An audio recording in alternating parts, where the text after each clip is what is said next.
Oh, my husband in 3 words. My husband is handsome. Gosh, that guy is cute. Is helpful and is all around amazing. 3 words.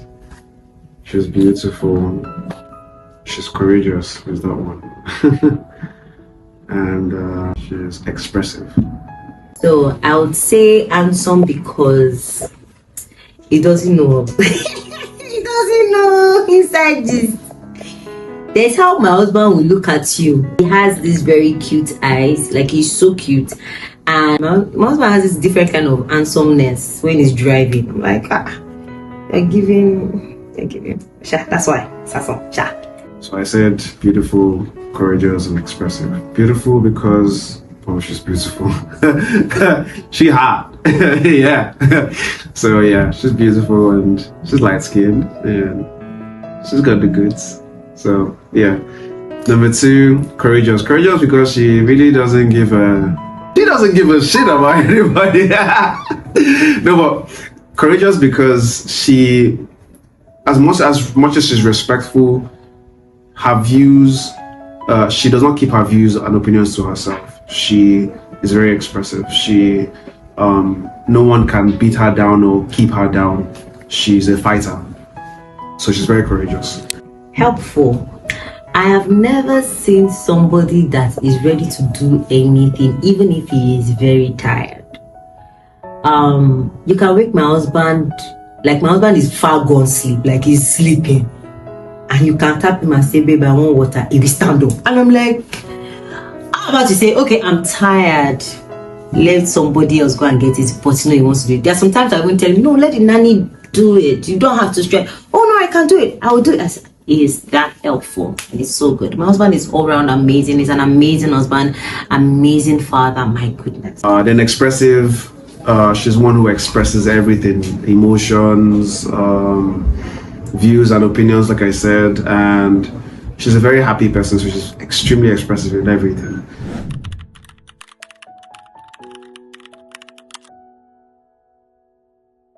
The expectation before getting married and the realization after getting married. And I think this applies to everybody, to be honest.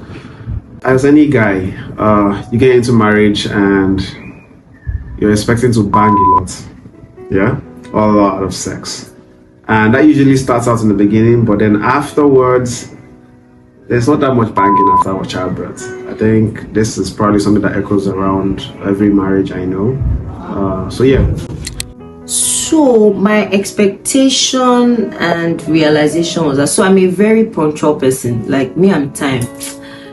I can fire you if you are a late comer. That's the kind of person that I am. And my husband is not so good with time management. So we kind of had like a bit of, so I was expecting that because I'm that person, right? My husband would be that person.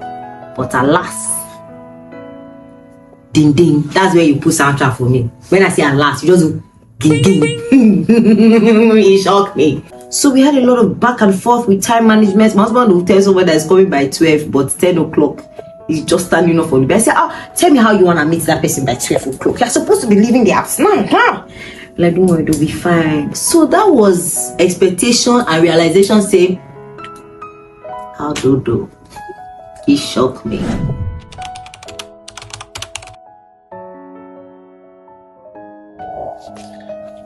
One of the reasons why I married her was because she's from Akwa Ibom and they make goddamn good food, man. Like, what? Afang is my favorite food ever. And she makes it like no other. That's one. So food, good food. The fact that she's someone that you can talk to, someone you can reason with, sit down and have a conversation and resolve issues. Yes, feelings will get in at the beginning, but she's always someone that I can sit down and resolve issues with, and that's one of the biggest, in fact, I think that's the biggest reason why I married her, because she seemed, right from the outset, she seemed like someone who I could sit with, and even no matter how bad the situation was, no matter how crazy it was, eventually we'll be able to sit down and work it out and discuss it and then come up with a solution. She's fun to be with. She's a great friend. And even though, I mean, you know how it is with marriage, love won't necessarily be there every single time. So the moment where you're not feeling love, she's a perfect friend. So we're both friends and lovers. My husband does a lot of things that makes me feel really, really loved. I'm a troublemaker. That one, I don't really used to argue about it. I knew. But the way that he will just come. I annoyed him. I do the annoying. I do the everything. He will not come and say. So, and he like English. Me, I don't really like. I like a little bit of, let's tassy one another. Do you get it? But I don't tassy. He will not come and say, so babe, that thing come like a pour water for my body. I say, why do like this? He will just come, he will apologize best. He will not cook. He will not go and do surprise. He will go to Lawansi and go and buy toast. He will go to Lawansi and go and buy toaster because of surprise. Because he want to apologize. Babe, you are amazing. I don't say it's enough, but I'm using this opportunity. The mic, I don't know whether I picked that part, but I love you, babe. Thank you. Tell us the story of how you met each other. And that's my favorite part of the life. From each other's perspective, but please make it brief. Okay, I think I got you there. I know how brief is going to do. Good luck. Just tell us where to start. Are you ready? Yes. Okay, let's do this.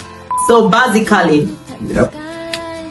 I think we met in 2020. Yeah, we met in 2020 on a film project. See me trying to calculate the years. Oh, don't worry. If it's years, I'm good with years. You can just think about the memories. Like, I have the memories, but the years, I'm so we met in 2020. I was on a TV project, and we were both on a TV project. Yeah, we were both on a TV project. And they say each other perspective.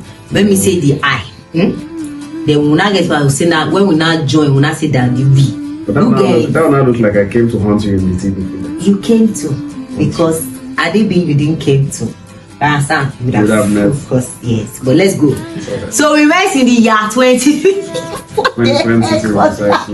Yeah, so we met on the TV project. And so the TV project, how it works is that there's a very large number of crew members and everything. So they divide it into units. So we're in 2 units, and apparently we fell on the same unit. So unit 1, unit 2, so I was in unit 1 for production, I was in unit 1 for camera.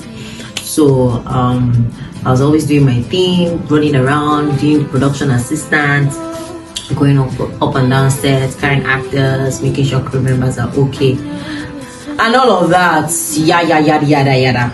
So you were supposed to make this brief, right? Yes, that's what I'm saying. Yada. So when I think it was one night on the film set that I think it was in September or thereabouts, right?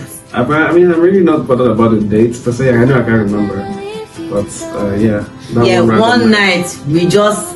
I think I was sitting down looking at this because we were shooting in a forest, kind of, not really forest, like in the forest, because there was no house, there was nothing. Exactly. So I was sitting down and I was looking at the stars, because the stars were like so clear, the clouds were like so clear, nothing blocking it, nothing. So and I've always been a girl, a lady.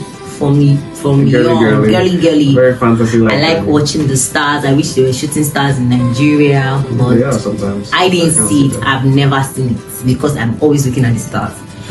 So I was looking at the stars, and then he came one day and said, "Oh, you like the stars?" I said, "Yeah, I do, actually do." And then the conversation started from there, right? Fun fact.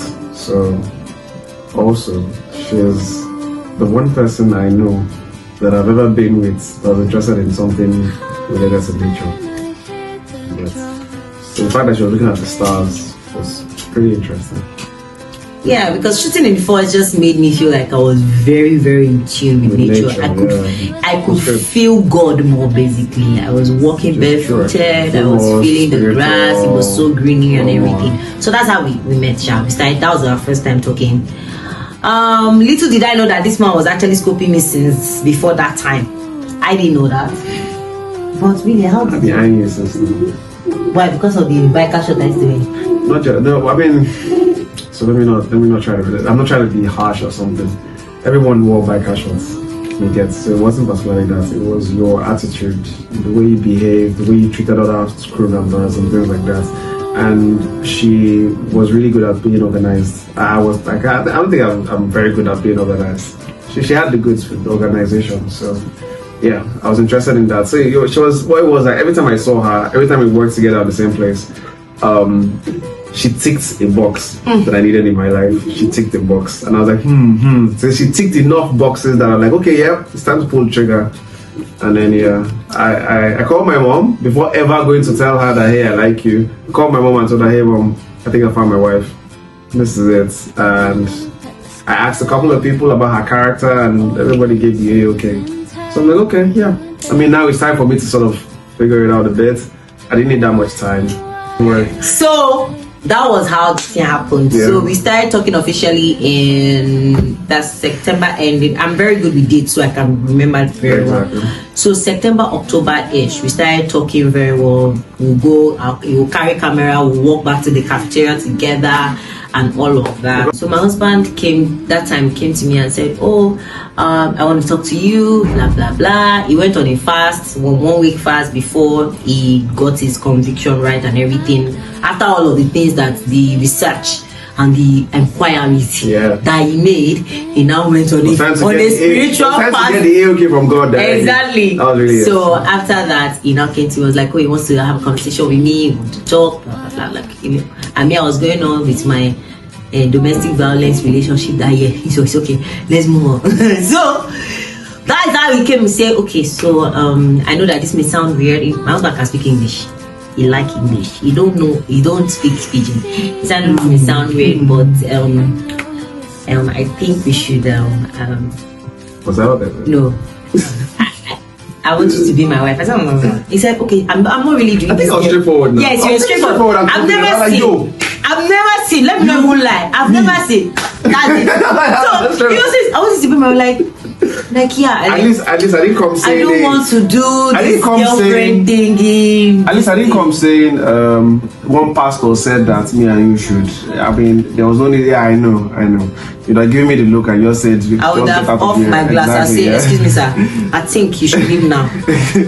Oh, but it was. I mean, I was pretty convinced. It was profound, very sure, super profound. And I said I was going to pray about it, and that there and there, I think I told him that let's join hands and pray. And prayed. Imagine that you just come and tell one babe that you want to marry her, and then she says you join hands and pray. Think about that for a moment. Wife material. Wife material, 10 million yards. Nothing you will tell you. Should jot things down. We'll see people. Okay. Let's continue this story. Very special being. I love it. So that's how we met in 20. And my husband proposed to me.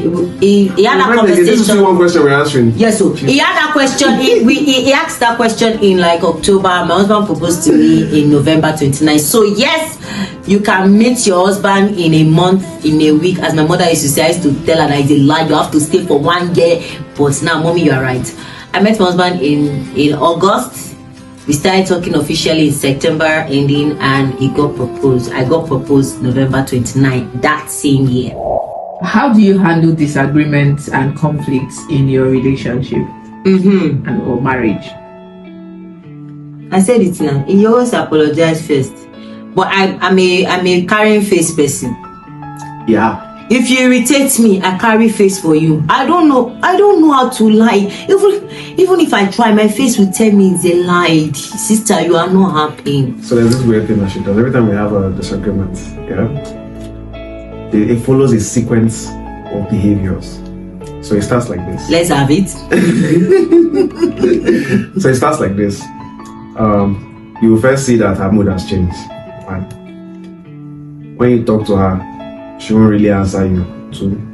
If she does answer you, she will mumble it to herself, and you will not ask her, what did you say? What did you say? But ask what you say 2 times and she will not say it out. That's a problem. Then 3, there's this passive aggressive thing that she does where she will be vexing for you but not vexing for you. So if you want her to do something for you, she will do it in a sort of vexing manner. Then when you ask her what's wrong, she's like, it's nothing. But me deep down, I know something's wrong. because nothing. Yeah. I think you have Holy Spirit, you get. You would have told you that, hey, this is what you do at a certain Well, guess time. what? Here's the thing, guys. I mean, here's the thing. A lot of the times, I don't know what I do, and the idea is always in our mind. We expect it to be logical, but women are not logical. They are emotionally driven. So the first thing is she will always show you with her emotions that she's vexed at you.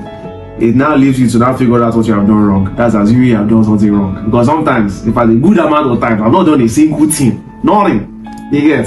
It's not true. But it's true now. Sometimes I don't do anything. And then you were like, I was angry at this. And I'll be like, why? Why? Because you're supposed to know why. Why are you angry at this? I mean, this is not something to get angry over. But you're angry. And I'm like, At that point, this is where the Holy Spirit really comes in. Because if it was left to me and my carnal self, I don't think we'll ever resolve anything.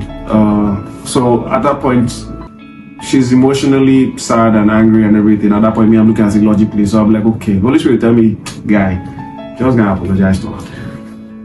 That's it. In marriage, it's only Spirit that will tell you how to resolve conflict. Because me, I don't know how to apologize to people.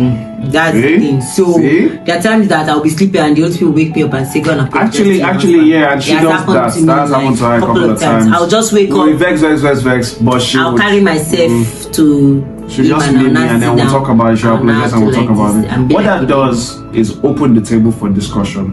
She'll tell me why she's angry. I'll tell her why I'm angry at her, or why you vex me, or why I think you shouldn't be angry and everything. But the thing is, it gets to a point of us understanding each other. We may still be hurt, but we understand each other. And then after that, we end it with a make up sex.